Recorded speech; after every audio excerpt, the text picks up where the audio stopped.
প্রথমেই ফেসবুকে আসবেন। ফেসবুকে আসার পরে এই যে উপরে আপনারা লিখবেন business.facebook.com লিখে এন্টার দিবেন। এন্টার দেওয়ার সাথে সাথে আপনাদের এখানে এই বিজনেস পোর্টফোলিওতে চলে যাবে। জাস্ট এইখান থেকে আপনারা দেখুন, এখান থেকে এই যে বামে, এই বামে ক্লিক করবেন। বামে ক্লিক করলে এই যে সেটিংয়ে ক্লিক করলে দেখুন এখান থেকে আপনাদের এইখানে অ্যাড ম্যানেজার পাবেন। এই যে এখানে অ্যাড ম্যানেজার পাবেন। অ্যাড ম্যানেজারটা এখান থেকে ক্লিক করবেন। ক্লিক করার সাথে সাথে দেখুন অ্যাড ক্যাম্পেইনে আমরা চলে যাব। এখানে এই যে অ্যাড ক্যাম্পেইনে চলে আসলাম। এখান থেকে দুইভাবে করা যায়। এই যে উপরে ক্রিয়েট আছে এবং নিচে দেখুন ক্রিয়েট অ্যাড। এই যে এইখানে ক্রিয়েট অ্যাড আছে, আপনি ক্রিয়েট অ্যাডেও ক্লিক করতে পারেন। এই যে ক্রিয়েট অ্যাডে আমি ক্লিক করলাম। ক্লিক করার পর দেখুন এখানে বিভিন্ন অপশনগুলো দেখাবে যে আপনি কোনটায় নিয়ে কাজ করবেন। এই যে আমি ট্রাফিক নিয়ে কাজ করব, আমার ওয়েবসাইটে যাতে ট্রাফিক আসে। এই যখনই ট্রাফিক এই ক্লিক করলাম তখন এই দেখুন ডান পাশে আপনি কি কি সুবিধা পাবেন ট্রাফিকের, এটা দেখে নেবেন। এই যে এখানে বিভিন্ন অপশনগুলো তারা দিয়ে দিচ্ছে। এটা দেখার পরে আপনারা এই যে কন্টিনিউতে ক্লিক করবেন। তারপরে এই কন্টিনিউতে ক্লিক করলাম। কন্টিনিউ ক্লিক করার পর এখানে দুটি অপশন দেখাবে, যে রিকমেন্ডেড সেটিং এবং ম্যানুয়াল ট্রাফিক ক্যাম্পেইন। আমরা সবসময় এই ম্যানুয়ালটা করব আমাদের ইচ্ছা মতো, আর রিকমেন্ডেশন সেটিং হচ্ছে ফেসবুকের কাছে ছেড়ে দিতে হবে, ও নিজের ইচ্ছে মতো করবে। তাই আমরা চাচ্ছি না যে ফেসবুকের মতন করুক, আমরা চাচ্ছি ম্যানুয়ালি ট্রাফিক ক্যাম্পেইন। জাস্ট এই দ্বিতীয়টা নিচেরটা সিলেক্ট করতে, দেখুন দ্বিতীয়টা সিলেক্ট করে কন্টিনিউতে ক্লিক করলাম। ক্লিক করার পর এখানে তিনটি অপশন দেখতে পাবেন। এই যে এখানে এই তিনটি অপশনই মূলত জাস্ট সেট করতে হবে। উপরে দেখুন লেখা আছে যে এই যে নিউ ট্রাফিক ক্যাম্পেইন, তারপরে দ্বিতীয়টা আছে নিউ ট্রাফিক অ্যাড সেট এবং নিউ ট্রাফিক অ্যাড। উপরে দেখুন একই সেম নিয়মে আরও এই নিয়মে আরও তিনটে আছে same new traffic campaign, one ad set, one ad. তো এইগুলোই মূলত এই তিনটি মূলত আপনাদের ফিল আপ করতে হবে। এই তিনটা ফিল আপ করলেই কাজটা হয়ে যাবে, অ্যাডের কাজটা আপনারা সম্পূর্ণ করতে পারবেন। তো দেখুন আমি প্রথমটায় এই যে থাকা অবস্থায় ক্লিক করতেছি। এখানে প্রথমেই যাচ্ছে ক্যাম্পেইন নেম। আপনারা আপনাদের নাম দিবেন, আপনাদের ওয়েবসাইটের নাম দিবেন, অথবা আপনাদের ইচ্ছা মতো যে কোনো একটা নাম দিবেন। আমি একটা নাম দিলাম দেখুন। তো দেখুন এখানে আমি একটা নাম দিলাম আমার ওয়েবসাইটের নাম অনুযায়ী, এখানে নাম দিলাম। তারপর এখানে বাইং টাইপ, তারপরে ক্যাম্পেইন অবজেক্টিভ যেটা আছে সেটাই রাখবেন।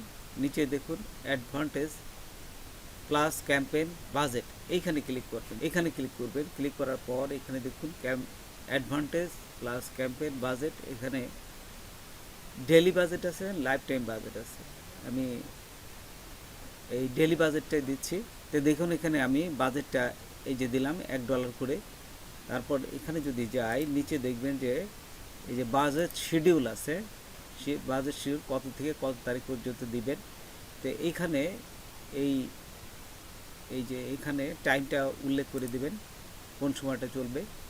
তারপর এখানে যদি আমি নিচে যাই, এগুলো আর দরকার নেই। তারপর দ্বিতীয়টায় যাবেন নিউ ট্রাফিক অ্যাড সেটিংয়ে, নেক্সটে গেলে এটা দ্বিতীয়টায় চলে যাবে। এখানে আবার নাম দিবেন। তো দেখুন এখানে আমার সেম নামই দিলাম।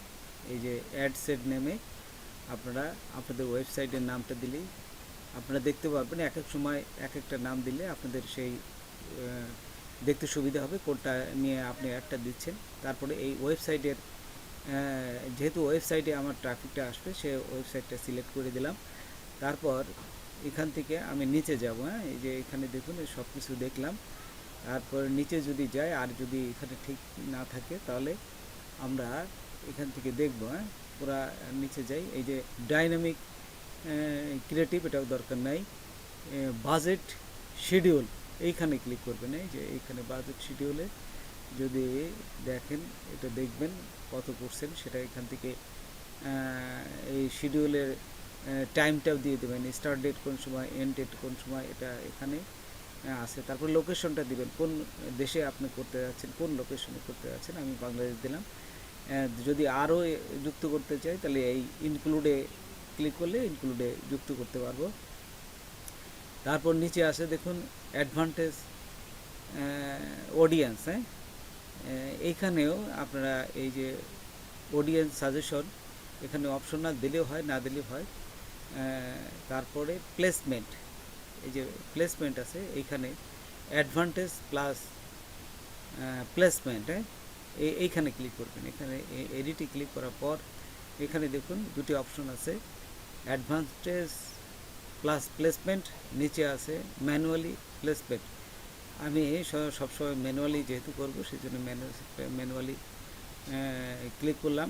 ম্যানুয়ালি দেওয়ার পর এখানে দেখুন ডিভাইস আছে, কোন কোন প্ল্যাটফর্মে আপনি এটা চলাবেন একটা। তা আমি শুধুমাত্র ফেসবুকে চালাবো, আর অন্যগুলো এই টিক চিহ্নগুলো উঠাই দেবো। নিচে গেলে আমি আরও দেখতে পাবো এখানে যে অপশনগুলো আছে সেগুলো এক এক করে দেখে নেবেন। এই যে এখানে গেলাম, এটা দরকার নেই। তারপরে এই ছবিগুলো এখানে থাকে, এই যে ফিটের বিভিন্ন ভিতরে এই বিভিন্ন অপশনগুলো, ফেসবুক আছে, ইনস্টাগ্রাম আছে, এটা নামাইলে পরে আপনার বিভিন্ন ছবিগুলো আপনি এখান থেকে দেখতে পাবেন। আচ্ছা, তো আমি দেখে নিলাম। এখানে দেখুন এই যে ডিভাইস একটা অপশন আছে, এই ডিভাইস কোন কোন ডিভাইসে আপনি একটা দেখবে। এটা হচ্ছে মোবাইল এবং ডেস্কটপ দুটি থাকবে। তারপর প্লাস অডিয়েন্স, এইখানে যদি আমরা অলরেডি দিয়েছি, তারপরে আবার দেখে নেবে ঠিক আছে কি না। অডিয়েন্স সাজেশন, হ্যাঁ, এখান থেকে অপশনাল। তারপর এই যে এইখানে সব ক্লিক করলাম। ক্লিক করলে দেখুন এইখানে একটা অপশন আছে, সেটা হচ্ছে কত বয়সের থেকে কত বছর পর্যন্ত আপনি এই অ্যাডটা দেখতে পাবে তারা। আমি এই 18 থেকে 50 দিলাম। আচ্ছা, জেন্ডার সবাই দেখতে, মেল ফিমেল সবাই কি দেখতে পারবে? হ্যাঁ, আমি অল দিলাম। আপনারা আপনাদের ইচ্ছা মতো এগুলো দিবেন। হ্যাঁ, আচ্ছা, তারপর এখানে দেখুন নিচে যাই, এটা সেভ করে দেবেন। এই যে যেহেতু আমি এটা 18 থেকে 50 বছর দিলাম, এইটার জন্য এটা সেভ করে দেবেন। সেভ করে দিলে তাহলে এটা সেভ হয়ে গেল। হ্যাঁ, এই যে এখানে থাকবে, তারপরে সেভে ক্লিক করবে। সেভে ক্লিক করার সাথে সাথে এটা সেভ হয়ে গেল। তারপর নিচে যদি আরেকটু যায়, আরও কোনো অপশন আছে কিনা দেখবেন। এই যখন ক্লায়েন্টের কাজ করবেন তখন এখানে দেখবেন যে এই যে in content ad, extension ad setting, তারপরে অডিয়েন্স নেটওয়ার্ক অ্যাড, এইগুলো দিতে হয়। আপনার এই যেহেতু অল্প টাকার ভিতরে এই অ্যাডটা দিচ্ছে, তো এগুলো আর দেওয়া দরকার নেই। তারপরে সব কিছু যদি হয়ে যায়, দেখুন তৃতীয়টা আমি চলে যাবো নিউ ট্রাফিক অ্যাড। এই যে এখান থেকে নেক্সট দেওয়ার সাথে সাথে নিউ ট্রাফিক অ্যাডে চলে আসলাম। এখানেও আবার নাম দিবেন। এখানে আবার আগের মতনই নাম দিবেন।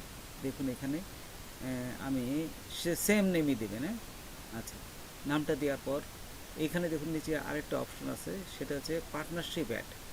যদি আপনার কোনো পার্টনারশিপ অ্যাড থাকে তাহলে পার্টনারশিপ অ্যাডটা অফ করা আছে, অন করে দিবেন। আপনার যদি পার্টনার থাকে, যেহেতু আমাদের পার্টনার নাই আমরা এটা দিচ্ছি না। তারপরে এইখানে দেখুন ফেসবুক পেজের একটা এখানে আপনি চলে আসছে, যদি না থাকে তাহলে দিয়ে দেবেন। আচ্ছা, তারপরে যেহেতু আমরা এই যে ইনস্টাগ্রাম এগুলো দেই নাই, আমি দেবো না। অ্যাড সেট আপ, এই যে ক্রিয়েট অ্যাড হবে। তারপরে ম্যানুয়াল আপডেট, এটা সবই ঠিকই থাকবে। এখানে এইভাবেই থাকবে। এইখানে দেখুন এই যে ওয়েবসাইটে আমরা যে সিলেক্ট করছিলাম কিন্তু লিঙ্কটা দেওয়া হয়নি। এই যে এইখানে লিঙ্ক দেওয়ার একটা অপশন আছে, দেখুন ওয়েবসাইট ইউআরএল এইখানে দিবেন। ওয়েবসাইট ইউআরএল দেওয়ার সাথে সাথে এইখানে ডান পাশে দেখুন এই ওয়েবসাইটের আপনার যে ওয়েবসাইটের লিস্টটা, যে ওয়েবসাইট কীভাবে দেখা যায় ঠিক এটার একটা ডিসপ্লে দেখাচ্ছে। আরেকটা নিচে আছে ডিসপ্লে লিঙ্ক। যদি আপনারা ওয়েবসাইট বাদেও অন্য কোনো লিঙ্ক দেখাতে চান এখানে, তাহলে দেখাতে পারবেন। এখানে ফেসবুকের লিঙ্কও দিতে পারেন, অথবা আপনারা যদি ওয়েবসাইটের একটা নির্দিষ্ট পেজ যদি মনে করেন যে এখানে দেখাতে চান, তাহলে এই ডিসপ্লে লিঙ্কে ওই ইউআরএলটা বসায় দেবেন। আমি আর ওটা দিতে যাচ্ছি না, আমি এই ওয়েবসাইটের লিঙ্কটাই দিচ্ছি, সেই জন্য ওয়েবসাইটের লিঙ্কটাই দিলাম। দেওয়ার পর এগুলো তারপরে আরও নিচে যাবেন, দেখবেন যে এখানে সব এই ডান পাশে আপনাদের এক প্রিভিউটা দেখাবে। তারপর এখানে দেখুন সব কিছু হয়ে গেলে আপনারা এই পাবলিশে ক্লিক করবেন। পাবলিশে ক্লিক করার সাথে সাথে দেখুন এখানে পাবলিশ হয়ে যাবে। এই যে এখানে বলেই দিচ্ছে প্রসেস হচ্ছে, এই যে প্রসেসিং হচ্ছে কিন্তু। আচ্ছা, তারপর এই প্রসেসিং হওয়ার কিছুক্ষণ পরে একটা মেল যাবে আপনার, তারা মেলে মেসেজ পাঠাবে, আপনি যাই মেসেজটা এই দেখার জন্য মেলে চলে যাবেন। হ্যাঁ, এখন আমি মেলে চলে যাব। মেলে গেলেই আমার এই মেসেজটা দেখতে পাবো। এই যে দেখুন আমার ইমেলে চলে আসলাম। ইমেলে আসার পরে ওরা এই যে আমার দেখুন অ্যাপ্রুভ করে দিছে, ইওর অ্যাড ওয়াজ অ্যাপ্রুভ। তো বন্ধুরা, আজকে এ পর্যন্তই। নতুন কোনো ভিডিও নিয়ে আবার আপনাদের সাথে হাজির হব। যদি আমার ভিডিওটা আপনাদের ভালো লাগে বা কোনো উপকার আসে তবে অবশ্যই সাবস্ক্রাইব করবেন, আর একজন বন্ধু হলে শেয়ার করবেন। ধন্যবাদ সবাইকে। আল্লাহ হাফেজ।